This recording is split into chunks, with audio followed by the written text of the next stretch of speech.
Hello, I'm Chris Flisher, and welcome to Turning of the Wheel, an intelligent, lively discussion about astrology, art, and spiritual adventure. Timing is everything, and as the great wheel turns, we are best prepared when we are best informed. Join me as I explore concepts that allow us to broaden our view of the world. You'll hear interesting topics, meet fascinating guests, and discover who you really are. Using the time-tested practices of astrology, you'll learn how to accept change as the great wheel of life turns. Astrology, art, and spiritual adventure on Turning of the Wheel TV with Chris Flisher. Hello, and welcome to Turning of the Wheel. My name is Chris Flisher, and this is a show about astrology, art, and spiritual adventure. And today we're going to talk about astrology, primarily, and we're going to talk about the most predominant character in the astrological zodiacal wheel, the sun. The sun is the major portion of the astrological whole layout, and it's the most important thing. It's the one thing that most people can recognize within the world. Even those of us who are not well versed in astrology will always point to what's called sun sign astrology. Sun sign astrology is the astrology that's based on the time of the year that you are born, and that's why it's associated with the sun. 97% of the people in the world know their astrological sign. They know what their sign is. What they don't know is what goes beyond that. One of the fascinating things about astrology is that knowing the sun sign does give you a clue into the indication of the character of the individual, but it doesn't give you the full picture. That's what these educational segments are all about. When you know more information, because we all have an array of planets in our charts. When we are born at that moment in time, we each have a Mercury, we each have a Venus, a Jupiter, a Saturn. All of the planets in our zodiacal wheel, out to the planet Pluto, are somewhere in what's called a horoscope chart. In that chart, we all have a piece of those characteristics, and each of us are a composite of a multitude of signs. But for today, what I'm talking about is our role of the sun sign. What does the sun say about you as an individual, and how does it manifest itself throughout the wheel of the zodiac? And why do certain signs get along better than others? Well, that's a very good question. First of all, we know that the sun is sort of the master of our local solar system. It's the primary heat source. It's what gives us the power, hopefully, in the future. And it provides us with the light and the changing of the seasons. And our Earth, the planet that we're riding on, it goes around the sun 365 days it takes to go around the whole wheel. And that whole thing is not a small figure. 360 degrees is the same degrees in a circle. So we're going around that thing in that same sort of mathematical pattern, which is fascinating when you think about our role as members of the planet going through that process. So we have these 12 different signs, each of which comprise roughly about 30 days, or the equivalent of a month. And in that period of time, we have an enormous amount of information. The planets start out, and they alternate between pluses and minuses. The minuses does not mean it's a bad planet. It's just a way of expressing polarity. We are a polarized entity, so to speak. Everything we do in our life is based on sort of what is called the duality of life. We have pluses, we have minuses, we have males, we have females, we have dark, we have light, we have good, we have bad. The list goes on forever, all the polarities. We have two eyes, two arms. This is why we think of and our brain is divided in half, left and right. So we have this dualistic approach to life. There is no weight attached to the polarities. It's not to say that a plus sign is better than a negative sign. It's just that that's there for the sake of reference. And it's more of a demarcation in many ways, just to say that we're here at one place going on to the next. So we work our way through that as we go around the zodiac wheel. And it's very important to understand that. It's just a simple thing. Primarily, one of the main important reasons about the polarity is that it allows you to know other signs with which you're most likely to be associated, or which you do better with. Now, we know that each of the signs is associated with an element. Each of the sun signs is associated with an element. So let's go through the sun signs, and so we know what we are and what element we're attached to. So first of all, they're attached to an element as well as what's called a modality. And the modality is what's called sort of the character of that sign. I've gone into this in the past a little bit on some of my other segments, and we'll talk about that as well. There are four elements. There's fire, air, earth, and water, or fire, earth, air, and water, I should say. And then we have three modalities. We've got cardinal, we've got fixed, and we've got mutable. Okay? So if we start out with Aries, Aries starts out in the spring. That is a cardinal fire sign. It's cardinal fire because it's the initiation planet of the first sign of the thing is the initiation. It's Aries. Next we have Taurus, which is fixed earth. Then we have Gemini, which is mutable air. Then we have Cancer, which is water, cardinal water. After that we have Leo, which is fixed fire. Then we have Virgo, which is mutable earth. Then we have Libra, which is cardinal air. Then we have Scorpio, which is fixed water. Then we have Sagittarius, which is mutable fire. And then we have Capricorn, which is cardinal earth. And then we have, after that, we have Aquarius, which is fixed air. And finally, we have mutable water, which is Pisces. Now, each of those 12 signs have distinct characteristics. They start out with Aries, which is positive. We go into Taurus, which comes in as a negative, not to be weighted with any sort of attribute or judgment calls, just for the sake of organization, we'll call it that. We move on to Gemini, which is again a plus, and then we go into Cancer, which is again a negative. That polarity works itself all the way around the wheel till we get to Pisces, which is a negative, leading itself into Aries, which is the positive. So when we think about Aries, there's some of the great characteristics of Aries, and those of you who know who you are know very well, Aries are very much of the people who start it. Since they're the very first sign of the zodiac, they start the zodiac. They're represented by the ram. They're the ones that go out and go blazing through the jungle. They're known for their courage. They're known for their impulsivity. They're known for their action. They're known for many, many characteristics which come into the realm of Aries. And it's a very vital sign to have. It's those, we find great leaders in Aries. We'll find people who are the trailblazers, and it's represented by the ram, because the ram is what goes charging into the forest headstrong. Oftentimes, Aries can be quite impulsive and very headstrong. They have got wonderful characteristics as well. They're lively, they're cheerful, they're loyal, they're rambunctious, they're impulsive, they're generous. They've got a great many qualities. As a matter of fact, all the signs have attributes and liabilities. They both have this balance. Again, we come back to that word of balance, where we have this quality of what is going on there. So the sun is representative of, and if your sun is in Aries, then you are in Aries at your core. This is your foundational characteristic. The next sign we move on to is Taurus. As I mentioned earlier, Taurus is a fixed earth sign. So it comes right after into the April and May of the zodiac calendar, which is a time in the northeast half of the world, at least, of springtime and this sort of rising of the earth, and we get that great, fertile earth sign. And the Tauruses are known for their steadfastness, their love of food, and all things having to do with sort of the material qualities of life, food and drink and fine clothing and all those wonderful things. It's kind of funny that they really love luxury. We think of Taurus, if we had to summarize them, we'd say, food, sex, and money. Those are the things that they want the most. It's very funny when you think of it that time. And those of you who are Tauruses obviously will recognize that. It's a very strong quality. Very steadfast, slow, methodical, but sometimes very stubborn. This is one of the things we have to look at, and this is important to understand. But again, if you're a Taurus, this is your foundational characteristic of who you are. Next, we move on to Gemini. Gemini is a mutable air sign. Mutable means it's adaptable. It has, it's much more loose. It's not as rigid in its construct. And immutable signs tend to be those that are more adaptive and adaptable. And Gemini is ruled by Mercury, so it has that great sense of communication. Geminis are those who love to communicate. You find people in broadcasting, you find people as writers, you find actors, you find musicians. Some of the world's greatest musicians are Geminis. The first people that come to mind are Bob Dylan and Paul McCartney, both strong Geminis. And they have that characteristic of being able to communicate. But there's also, on the negative side, and that's a negative sign, a positive sign rather, they have this sort of ability to communicate, but they're sometimes a little bit superficial. That somehow is one of the cases that comes across. But that's not a negative. As I said, all signs have negative and positive characteristics to it. Oftentimes you'll find Geminis teaching classes. They're the ones that they're great in the classroom, hosting a group of kids.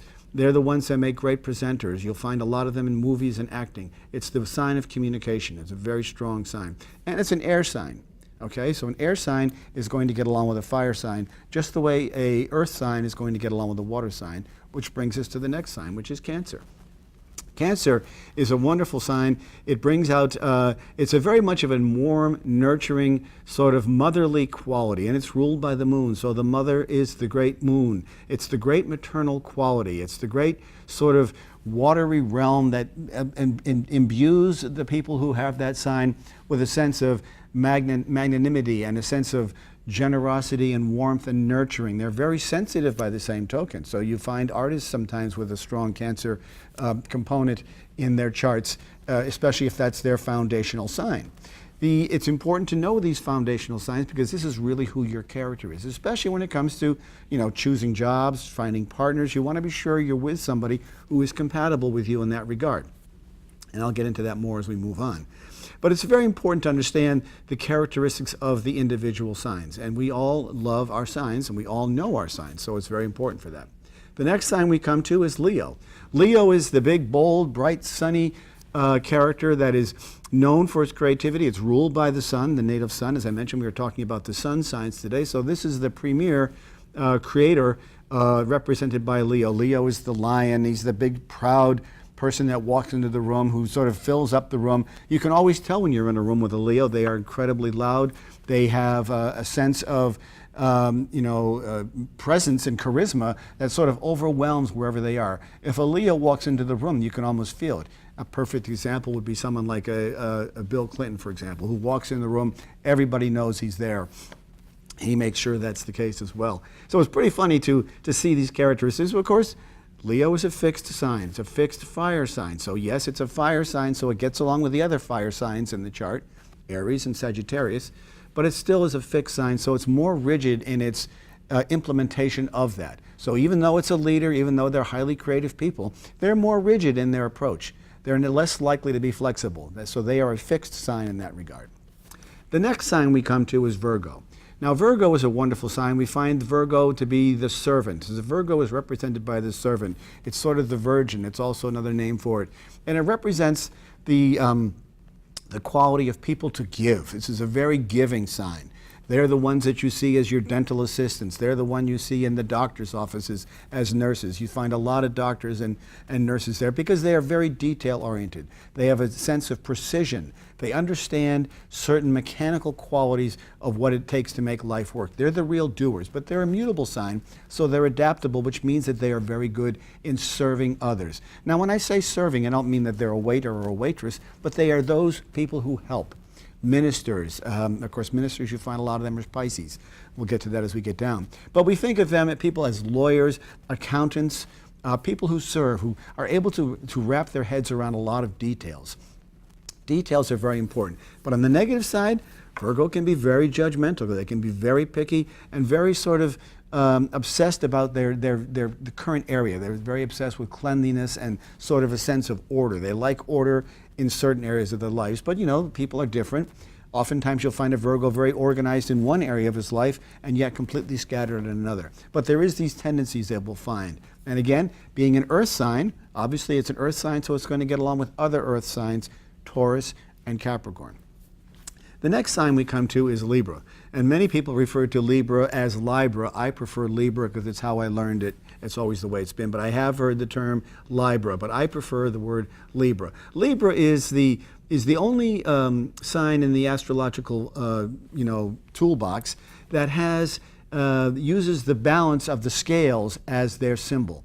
And it's sort of that representativeness of finding equanimity within all things, okay? It's a cardinal air sign. So cardinal air means that they are the kinds of people who like to start things, but they're very intellectually driven. A lot of their activity is cerebral, and it has to do with their ability to think and to be able to put things together. That sort of visual quality of aesthetics. We find a lot of Libras in the worlds of aesthetics, such as in the beauty salons and the arts especially. We find a lot of, especially in the visual arts, we'll see a lot of people with a very strong Libra component. It just makes sense. They enjoy that. That's a very stimulating piece for them. One of the problems with Libra is that because they do see both sides of the scale so clearly, they oftentimes don't know which way to go. They may go to bed knowing the answer and wake up in the morning and feel just the opposite. So in that regard, they sort of make good judges in some cases because they can see, or lawyers, because they can see both sides of the story very clearly. There's that real duality that is very prevalent in their character. And it's important to understand that. After Libra, we move into Scorpio. Now, many people think of Scorpio. Scorpio is a fixed water sign. meaning that fixed, again, means that they have a certain tendency to be rigid and inflexible with their decision making. Now, Scorpios are a fascinating sign. Many people always say, oh, Scorpio, wow. Scorpios have an ability to be intense people, but they're also very secretive in some ways, but incredibly loyal. They're incredibly loyal, dedicated, hardworking people who like to operate behind the scenes oftentimes. They're the ones that are back there pulling the strings in the wheels of government, for example, or they're very good researchers, or they're very good lawyers, sort of doing the research beneath the surface. They're always associated with sex and death, but that's not always fair. Many signs have an affinity for both of those things, so we can't necessarily pin it all on Scorpio. But it is an accurate depiction of sort of that character of the secrecy. There's a sense of intrigue, a sense of deep mystery that's there. But again, Scorpios are a fixed sign. So even though they are very loyal and rigid, once you cross one, forget it. You're never going to get back in there. There is a sense of that rigidity that, once their minds are made up, they are not moving, and that's very true of the case. Now, being a water sign, they're going to get along with the other two water signs, Cancer and Pisces. So there's very much a lot of synergy there with that water. They have a sense of nurture, though, because that water is what gives them depth. Still waters run deep, as they say. The next sign we come to is Sagittarius. Sagittarius is the great archer. The Sagittarians are, it's a mutable fire sign, but in the result of that, they tend to be the ones who love to wander. They're the great travelers. They're the great spiritual seekers. They're the ones that our recent Pope Francis, for example, is a Sagittarius as a sort of a personality touchstone. They're the ones that have these lofty visuals, lofty ideas. They love to travel. They love to be out in the world and exploring. They're the great wanderers. It's ruled by, they had this Jupiter is the ruler, and Jupiter is this big magnanimous sort of wanderer. And they have this great characteristic about being able to wander and sort of take on enter into a global stage. And they love topics of spirituality and education are strong characteristics for them as well. As a result, though, as I said, all signs have pluses and minuses. Sometimes they can be a little flaky and not always true. Sometimes they tend to wander too much. Especially if they're a salesman, for example. A traveling salesman would be a perfect person who represented the Sagittarius, always on the road, traveling. Yes, but what's happening back home is that he's missing the growth of his children, for example. So that's a very good example of what a Sagittarius might look like. It's a fire sign, and it's a mutable sign. So it's going to fit up with the other two fire signs. It's going to do well with Leo. It's going to do well with Aries. The next sign we come to is Capricorn. Capricorn is a cardinal earth sign. And cardinal earth means that they are the ones who do the building. Capricorns are known for being the best and most productive workers in the whole zodiac realm. You want to hire somebody with a good Capricorn quality, or a Capricorn for that matter. They're very diligent, they're very determined, they're very stoic. They have a sense of reservation to them that is sort of proud and meaningful, and they're the ones that can sort of rule basic fundamental foundational characteristics of an organization. You might find strong university presidents with a Capricorn, or people who are in high offices like that who have a lot of responsibility. They're ruled by the planet Saturn, so there's that sense of responsibility there. That doing the right thing is really what they want. They want to have the ability to do the right thing. But as an earth sign, they are foundational. They're cardinal, which means they are the ones that start things. Remember, cardinality is about starting something. So they're the ones that start things, but they start in the earth. They're the great builders. They're the great architects. They're the ones that like to work with organizations and build things up from the bottom. As I said, they're very stoic. They're very hardworking. And the opposite side of that, sort of the downside of them, is that sometimes they're a little bit difficult to penetrate. They have a sense of detachment to them sometimes, and they're not always, and sometimes they work too hard, so you might not see them if you're married to one. They may be in the office all the time, working, but they're very goal-oriented, very success-driven, and they tend to have a very strong work ethic. It's one of the greatest things about them. And again, they are an earth sign, so they match in very well with the Tauruses and the Virgos. It's very clear there. The next sign we come to is Aquarius. Aquarius is a fixed air sign. So fixed, again, means that they are sort of impermanent. They are permanent. They don't tend to move with their opinions, and they're very rigid and strict in that regard. But they have a wonderful character of being able to sort of take care of the world. Their view is very much of a global humanitarian view. They are they're non-self-centered. In other words, they're not that focused inwardly. They're much more focused outwardly. So a lot of their views and ideas and motives have to do with the greater good. We see people who will work in large organizations such as universities or hospitals. These are the people who are able to express their personalities outwardly. They have this great sense of this outward quality to them that helps them do things in ways that others can't. And as a result of that, they have this strong sense of social responsibility, would be the best way to think of them. Socially responsible people are just that. They take their responsibilities very seriously. Now, when we think of Aquarius, we think of people such as Abraham Lincoln, Franklin Delano Roosevelt, two of the most well-known Aquarians in the United States history. Both of them spent all of their time and energy trying to resolve major global problems. And they were very successful at that. That's what made them go down in history. Aquariuses are very much the case. That is very much what they do. As I said, their negative side, though, sometimes is that they're a little bit aloof. Both Abraham Lincoln and Franklin Delano Roosevelt did not have very successful, close, intimate relationships because their mind was too preoccupied with their greater goal. Their whole modus operandi, their whole motive is to be motivated towards helping others. And so sometimes they tend to let the home fires dwindle. As a result, we don't see a lot of warmth there. Sometimes there's a certain detachment, a little bit of an aloofness, a little bit of a chilliness there. And this is not a criticism. All these signs have negatives and positives. These are just random, non-judgmental observations of the individual signs. They're very important to understand what the signs are all about. Aquarius is an air sign. People often get it confused because it sounds like aquarium, but it's Aquarius. It's an air sign. It's a fixed air sign. So Geminis and Libras and Aquariuses are the three air signs. They tend to get along quite well. The last sign in the zodiac is Pisces. Now, Pisces is the very last sign, and there's some theories about Pisces that say that they are the culmination of all the signs to the very end. That may be true in some cases. They are known for their wisdom. They are known for their depth. They're known for their spirituality. As I mentioned earlier, oftentimes we'll see spiritual people with a strong Pisces quality, or people who are very religiously bound have a strong Pisces quality. But there's also this very lofty, dreamlike quality. They're ruled by the planet Neptune, so there's this sort of this amorphous, lost spaciness, daydreaming kind of quality to them. But as a result of that, they're able to sort of tap into that very sensual area where we find, the escapism and the sort of the array of what theater might look like. Theater and the dramatic arts. And of course, that same sort of theater and that element of theater does come into the world when you think about someone who's a religious leader. A religious leader has to be able to express themselves. They've got to have some certain element of charisma in order to be able to express themselves to the public and into the world. So they have that quality. On the negative side for Pisces, we see them sometimes as being forgetful, a little spacey, as I mentioned. They're the kind of people who will say, oh my gosh, I was supposed to meet you for lunch and I never showed up, or things like that. They've always got some excuse, or they've gotten sidetracked in many ways. Often meandering, wandering around, lost in a daydream. You could be talking to a Pisces sometimes and you don't even know if they're listening.